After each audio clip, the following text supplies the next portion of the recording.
আমাদের খবর দেখতে লগ ইন করুন www.tv24bangla.com এই ওয়েবসাইটে। মুর্শিদাবাদের বড়ুয়ায় পথ দুর্ঘটনায় মৃত এক ব্যক্তি। দুর্ঘটনাটি ঘটেছে বৃহস্পতিবার বড়ুয়া থানার আফ্রিকা হিমঘর এলাকায়। মৃত ব্যক্তির নাম সুশান্ত পাল, বাড়ি বড়ুয়া থানার রামেশ্বরপুর গ্রামে। স্থানীয়দের তৎপরতায় গুরুতর আহত অবস্থায় তাকে উদ্ধার করে কান্দি মহকুমা হাসপাতালে নিয়ে যাওয়া হলে চিকিৎসকেরা তাকে মৃত বলে ঘোষণা করেন।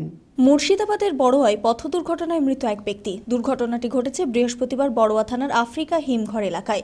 মৃত ব্যক্তির নাম সুশান্ত পাল, বাড়ি বড়ুয়া থানার রামেশ্বরপুর গ্রামে। স্থানীয়রা জানায়, কুড়ি থেকে সুন্দরপুর গ্রামে একটি লরির ধাক্কায় ইলেকট্রিক পোলে ধাক্কা লেগে গুরুতর জখম হন সুশান্ত পাল। স্থানীয়দের তৎপরতায় গুরুতর আহত অবস্থায় তাকে উদ্ধার করে কান্দি মহকুমা হাসপাতালে নিয়ে যাওয়া হলে চিকিৎসকেরা তাকে মৃত বলে ঘোষণা করেন। ঘটনায় মৃতের পরিবার জুড়ে নেমে এসেছে শোকের ছায়া।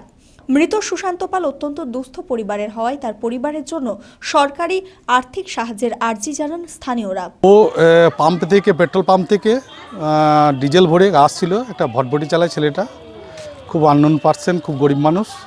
ওই হাস্কিং মেশিনে ধান ভাঙে মানে রোজগার করে। এমন সময় পেছন থেকে একটা লরি এসে ওকে ধাক্কা মারে, দিয়ে ও সাইডে একটা পোল ছিল, সেই পোলে পরে আবার গিয়ে ও বডিটা ধাক্কা মারে ওর, দিয়ে ওখান থেকে কান্দি হসপিটাল আনার পথে মারা যায়। লরিটা যাচ্ছিল কুলি থেকে সুন্দরপুর দিয়ে, ফুটিসাঁকো দিয়ে। লরি আটক মানে স্পটে কোনো লোক ছিল না।